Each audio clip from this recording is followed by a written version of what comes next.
आज हम लोग सिविल सेवा के इस क्लास की शुरुआत कर रहे हैं। हमारा उद्देश्य है गांव के दूर दराज के वे छात्र या अभ्यर्थी जो सिविल सेवा में आने की इच्छा रखते हैं, कुछ हद तक प्रयास भी करते हैं, लेकिन उनके पास संसाधन, जानकारी और गाइडलाइंस नहीं पहुंच पाती है। वे लोग आर्थिक रूप से इतने सक्षम भी नहीं होते हैं कि स्वयं वे लोग किसी महानगर में दिल्ली, चेन्नई, हैदराबाद जैसे जगहों पे जाएं और कोचिंग संस्थान में अपना दाखिला लेकर सही ढंग से तैयारी कर सकें। हमारे इस क्लास का उद्देश्य यही है कि उन दूर दराज के छात्रों को, अभ्यर्थियों को वह सुविधा, जानकारी और मनोबल पहुंचाया जाए जिससे वे भी अपने जीवन में सिविल सेवा में आने के लिए एक प्रयास कर सकें और अपने सपने को साकार कर सकें। इस सिविल सेवा के क्लास में हम दो चीजों का अध्ययन करेंगे, एक विषय लोक प्रशासन और दूसरा सामान्य अध्ययन, जो कि सबके लिए आवश्यक है। आज हम इस क्लास की शुरुआत लोक प्रशासन विषय से करेंगे। लोक प्रशासन विषय की आज हम शुरुआत करेंगे। अब किसी भी विषय के अध्ययन की शुरुआत उस विषय के शाब्दिक अर्थ से की जाती है और यहां भी हम लोक प्रशासन विषय के अध्ययन की शुरुआत लोक प्रशासन विषय के शाब्दिक अर्थ से ही करेंगे। चलिए, लोक प्रशासन शब्द के शाब्दिक अर्थ को समझने के लिए यह आवश्यक है कि लोक और प्रशासन दोनों शब्दों के शाब्दिक अर्थ को अलग अलग समझा जाए। पहले हम लोक शब्द को लेते हैं। लोक शब्द का अंग्रेजी रूपांतरण है पब्लिक, और आप किसी भी शब्दकोश, डिक्शनरी को उठाएं और किसी भी डिक्शनरी को आप देखेंगे तो पब्लिक शब्द के दो अर्थ मिलेंगे, सरकार अर्थात गवर्नमेंट और दूसरा लोग अर्थात सिटीजन्स। अब लोक शब्द का अर्थ समझने के बाद हम प्रशासन शब्द पर आते हैं। प्रशासन शब्द का अंग्रेजी रूपांतरण है एडमिनिस्ट्रेशन, और यह एडमिनिस्ट्रेशन अंग्रेजी भाषा का एक नाउन है। अंग्रेजी भाषा का एक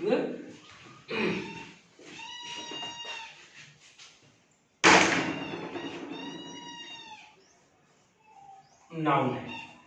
यह नाउन अंग्रेजी भाषा के ही एक वर्ब एडमिनिस्टर से बना है, और जैसा हम सभी लोग जानते हैं कि अंग्रेजी भाषा के अधिकतर शब्दों की उत्पत्ति लैटिन भाषा से हुई है, तो इस एडमिनिस्टर शब्द की उत्पत्ति लैटिन भाषा के दो शब्द एड और मिनिस्ट्रियर से हुई है, और एड प्लस मिनिस्ट्रियर का अर्थ है टू सर्व और टू मैनेज, अर्थात सेवा करना या प्रबंधन करना। इस प्रकार हमने लोक शब्द का शाब्दिक अर्थ देख लिया, प्रशासन शब्द का शाब्दिक अर्थ देख लिया। अब हम लोक प्रशासन शब्द का शाब्दिक अर्थ को देखेंगे।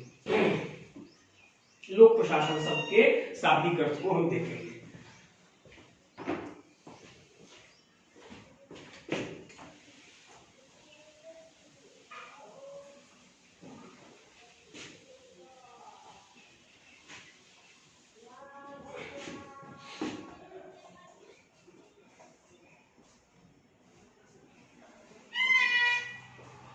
लोक प्रशासन,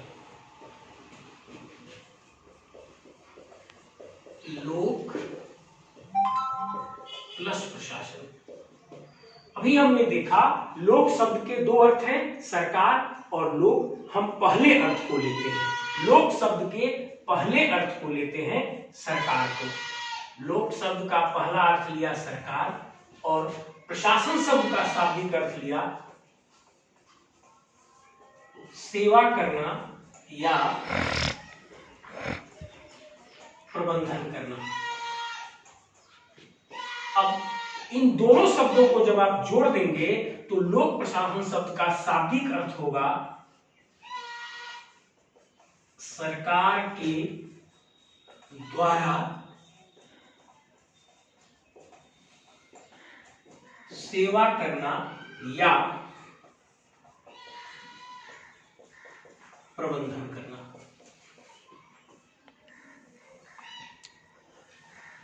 अब जब लोक प्रशासन में लोक शब्द का अर्थ आप सरकार लेते हैं, तब लोक प्रशासन का अर्थ निकल कर आता है सरकार के द्वारा सेवा करना या प्रबंधन करना। अब यदि आप इस दृष्टिकोण से देखेंगे तो लोक प्रशासन विषय के अंतर्गत केवल और केवल सरकार के संगठन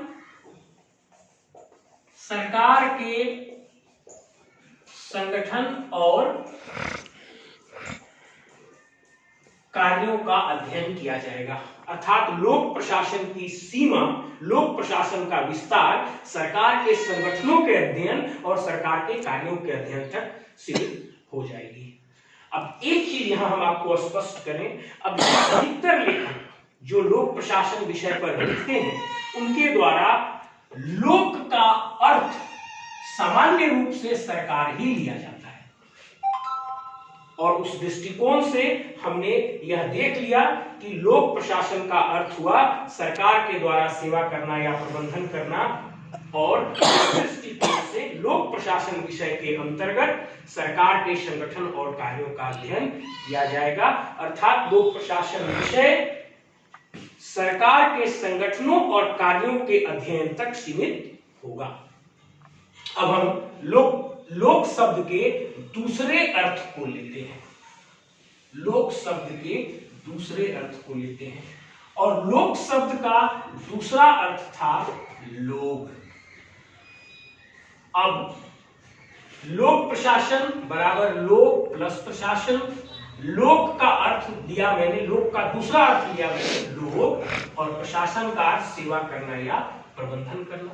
अब इन दोनों को मिलाते हैं, लोगों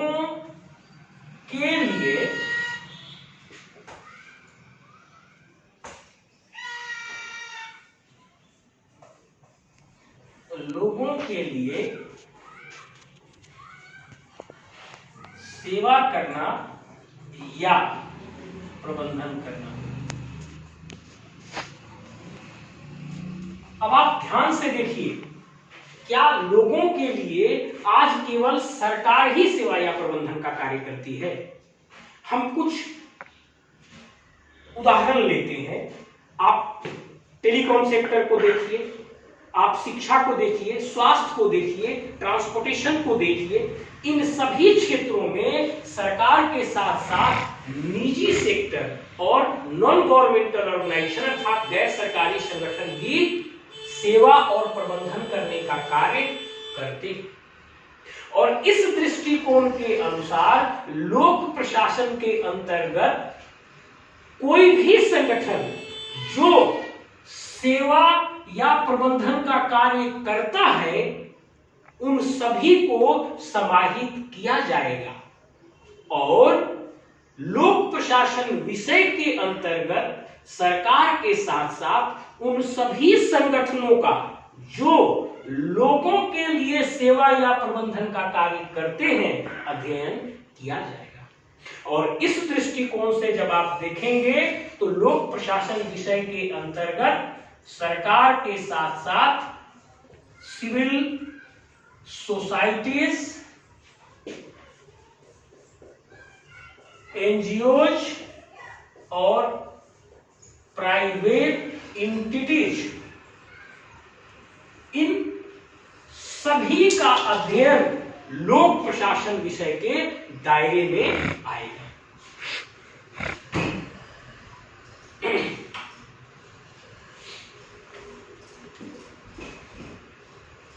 अब लोक प्रशासन शब्द के शाब्दिक अर्थ को समझने के बाद हम इस विषय पर विचार करेंगे कि आज के परिप्रेक्ष्य में लोक शब्द का अर्थ सरकार लिया जाए या लोग लिए जाए।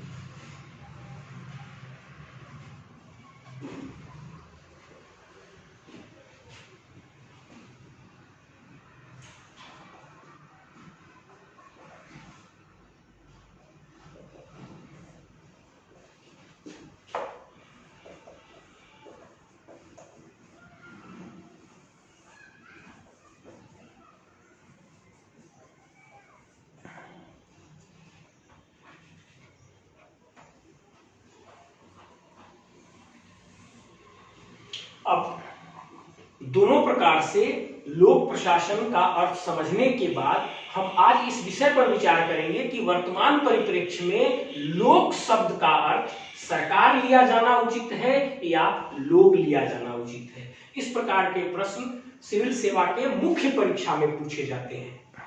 विश्लेषण करने को कहा जाता है कि आज के परिदृश्य में लोक का अर्थ सरकार होना चाहिए या लोग होना चाहिए। अब हम आगे इसी चीज का विश्लेषण करेंगे।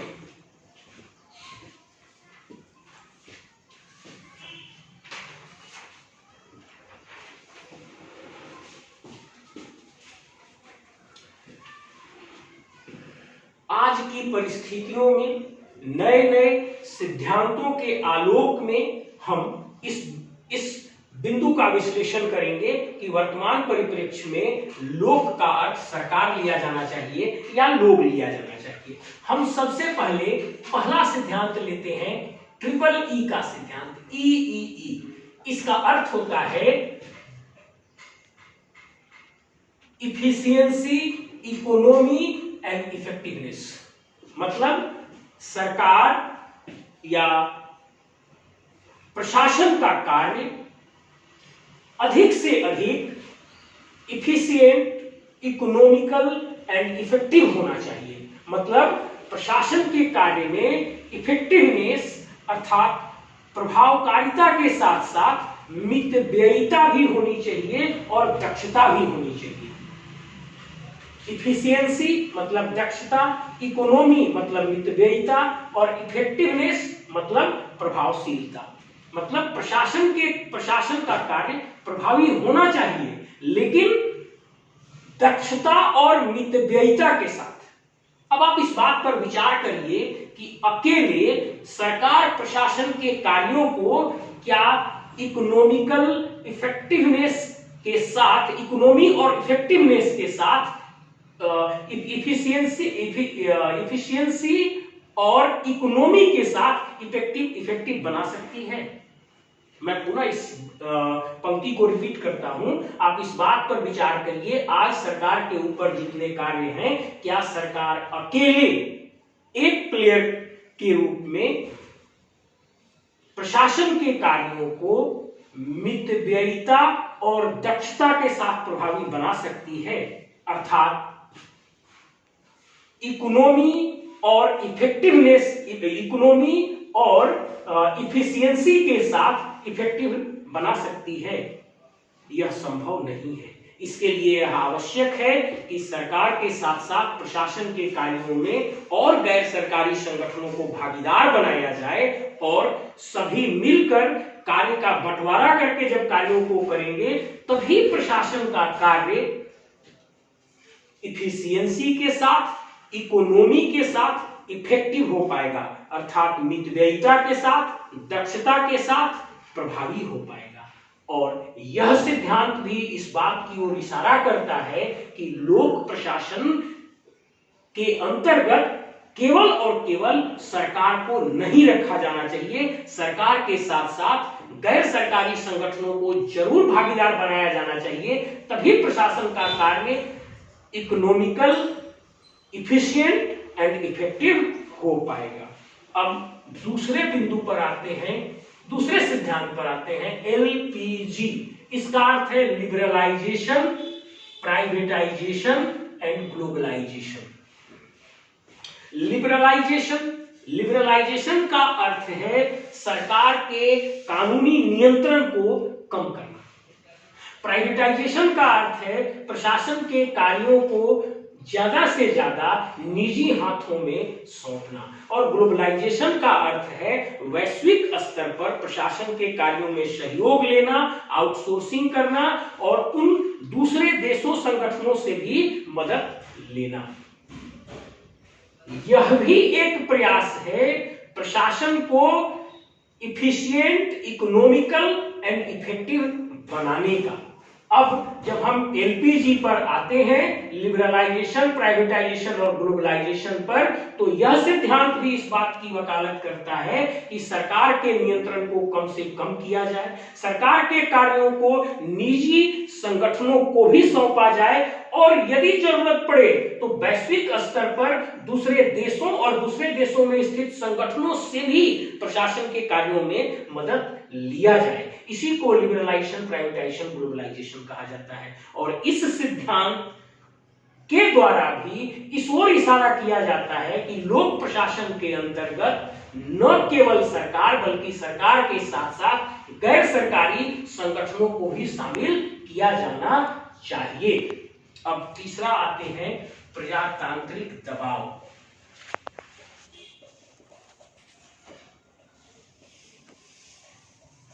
आज लोगों को प्रशासन के प्रति एक चीड़ सी दिखती है। वे अधिक से अधिक कार्यालय में नहीं आना चाहते हैं। प्रशासन के लाल फीताशाही और तानाशाही की स्थिति से काफी ऊब चुके हैं। अभी यह प्रजातांत्रिक दबाव है कि लाल फीताशाही, नौकरशाही या प्रशासनिक संगठनों या अधिकारियों का प्रशासन पर से वर्चस्व को कम से कम किया जाए और प्रशासन में नागरिकों को भागीदार बनाया जाए। इस विषय में हम एक छोटा सा उदाहरण लेंगे। 1990 के दशक में 72वां और 73वां संविधान संशोधन हुआ और उससे पंचायती राज इंस्टीट्यूशंस लागू किए गए। पंचायत का चुनाव शुरू किया गया भारत देश में, या संवैधानिक दर्जा दिया गया। पंचायतों को एक संवैधानिक दर्जा दिया गया। यह क्या दिखलाता है? यह इसी बात को दिखलाता है कि प्रशासन के कार्यों में न केवल प्रशासनिक पदाधिकारी और नौकरशाह रहेंगे, बल्कि जनता की भागीदारी अधिक से अधिक की जानी चाहिए। और यह भी इस ओर इशारा करता है कि सरकारी संगठन ही केवल नहीं बल्कि गैर सरकारी संगठनों को भी प्रशासन में शामिल किया जाना चाहिए। अब इसी से मिलता जुलता एक चीज है प्रजातांत्रिक सिद्धांत। प्रजातांत्रिक सिद्धांत हम यहां से लेते हैं। अभी हम प्रजातांत्रिक राज्य में रहते हैं, अर्थात प्रजा सर्वोच्च है। प्रजा वोट के माध्यम से सत्ता किसी पार्टी को सरकार के रूप में सौंपती है। इस सिद्धांत का एक अर्थ यह भी है कि प्रजा का नियंत्रण प्रशासन पर लगातार बना रहे। और प्रशासन पर प्रजा का नियंत्रण लगातार कैसे हो सकता है? जब तक वो प्रशासन में पूर्ण रूप से भागीदार नहीं हो। आप एक बहुत लेमन उदाहरण लीजिए। एक गाड़ी पर हमेशा नियंत्रण बनाए रखने के लिए चालक को अपनी सीट पर बैठकर गाड़ी के साथ ही भ्रमण करना पड़ता है, तभी वह अपने वाहन को, अपनी गाड़ी को नियंत्रित कर सकता है। उसी प्रकार से प्रजातांत्रिक सिद्धांत प्रशासन पर नियंत्रण की बात करता है और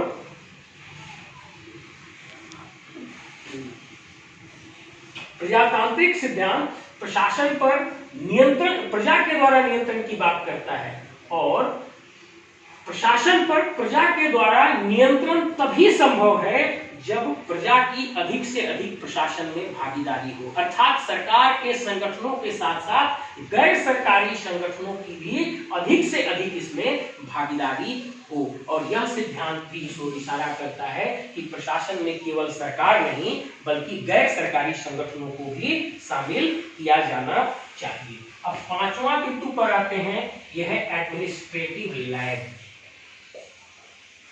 एडमिनिस्ट्रेटिव लैग क्या है? एडमिनिस्ट्रेटिव लैग आज कल्याणकारी राज्य है। नागरिकों को सरकार से बहुत सी उम्मीदें हैं, जन्म से लेकर मृत्यु तक की सेवाएं पाना चाहते हैं और सरकार की मशीनरी, जो सरकार की प्रशासनिक मशीनरी है, वह इतनी सक्षम नहीं है कि लोगों की उन सभी इच्छाओं को अकेले पूरी कर सके। इसलिए यह आवश्यक है कि प्रशासन के कार्यों में सिविल सोसाइटी, एनजीओ, गैर सरकारी संगठन और प्राइवेट एंटिटीज को शामिल किया जाए ताकि सभी लोग मिलकर प्रशासन के ऊपर, सरकार के ऊपर बढ़े हुए बोझ का बंटवारा करके एक साथ कार्य कर सकें और नागरिकों की आकांक्षा पर खरे उतर सकें और एडमिनिस्ट्रेटिव लैग को कम किया जा सके और मिटाया जा सके। और यह एडमिनिस्ट्रेटिव लैग का सिद्धांत भी इस ओर इशारा करता है कि प्रशासन में न केवल सरकार अकेले होना चाहिए बल्कि सरकार के साथ साथ गैर सरकारी संगठन भी भागीदार होने चाहिए ताकि एडमिनिस्ट्रेटिव लैग को कम किया जा सके। अब हम आते हैं छठवां, गवर्नेंस और गुड गवर्नेंस।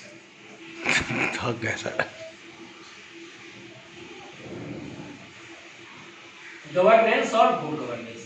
गवर्नेंस और गुड गवर्नेंस से सीधे कार्य की बात करता है, गवर्न करने की बात करता है। कौन संगठन गवर्न कर रहा है इसकी बात ही नहीं करता। और आज लोक प्रशासन में गवर्नेंस और गुड गवर्नेंस के सिद्धांत का बोलबाला है, अर्थात who governs is not important, the government should be better, the governance should be better, इस बात पर फोकस है और इसी को गवर्नेंस और गुड गवर्नेंस का सिद्धांत कहा जाता है। अब गुड गवर्नेंस बनाने के लिए अर्थात प्रशासन के कार्यों को बेहतर बनाने के लिए प्रशासनिक प्लेयर्स को अधिक से अधिक लाना होगा, अर्थात सरकार के साथ गैर सरकारी संगठनों को भी प्रशासनिक प्लेयर के रूप में भागीदार बनाना पड़ेगा, तभी आप प्रशासन के कार्य पर फोकस कर पाएंगे और वो बेहतर से बेहतर हो पाएगा, गुड गवर्नेंस और राम राज्य का सिद्धांत लागू हो पाएगा। अब आता है सातवां, साम्यवादी देशों का विघटन। साम्यवादी देशों का विघटन। आप देखिए, द्वितीय विश्व युद्ध के बाद विश्व के देश दो गुटों में बंट गए, एक प्रजातांत्रिक और दूसरा साम्यवादी। प्रजातांत्रिक देशों का नेतृत्व अमेरिका कर रहा था और साम्यवादी देशों का नेतृत्व रूस कर रहा था। प्रजातांत्रिक देशों में अधिक से अधिक कार्य निजी संस्थाओं को देने पर जोर दिया जा रहा था और साम्यवादी देशों में अधिक से अधिक कार्य, विशेष मुख्य रूप से आर्थिक कार्य सरकार के हाथों में लिया जा रहा था। और 1991 में आकर सोवियत संघ का विघटन हो गया, जो कि साम्यवादी देशों का प्रणेता था। साम्यवादी देश का मतलब है वह देश जो इस सिद्धांत पर आधारित है जहां अधिक से अधिक कार्य, विशेषकर आर्थिक कार्य सरकार के द्वारा किए जाएंगे, अर्थात सरकार का बोलबाला था यहाँ पर। और यह सिद्धांत विघटित हो गया 1991 में जब साम्यवादी देशों का विघटन हुआ और सोवियत संघ से टूटकर 16 देश अलग अलग हो गए। यह घटना भी इस ओर इशारा करता है कि सरकार प्रशासन के कार्यों को अकेले करने में सक्षम नहीं है और इसके साथ नॉन गवर्नमेंटल ऑर्गेनाइजेशन को भी साथ में लाना पड़ेगा। अब 8वें बिंदु पर आते हैं, ये है वेलफेयर स्टेट की संकल्पना। वेलफेयर स्टेट जब राज्य का गठन हुआ था 2000 साल पहले, 3000 साल पहले, तब पुलिस स्टेट की संकल्पना थी। राज्य नागरिकों से टैक्स वसूलेगी और उन्हें न्याय तथा सुरक्षा प्रदान करेगी। लेकिन आज सरकार न्याय और सुरक्षा ही नहीं बल्कि जीवन की हर आवश्यकता में नागरिकों का भागीदार बनती है। उन्हें जन्म प्रमाण पत्र से लेकर रोटी, कपड़ा, मकान, न्याय, स्वास्थ्य सुविधा देते हुए मृत्यु प्रमाण पत्र तक देती है। और इतने बढ़े हुए कार्यों को अकेले सरकार नहीं कर सकती है, इसमें सिविल सोसाइटी, नागरिक और नॉन गवर्नमेंटल ऑर्गेनाइजेशन को भागीदार बनाया जाना आवश्यक है। अब 9वां है विकासशील देशों में राष्ट्रवाद। रोकिए सर, अब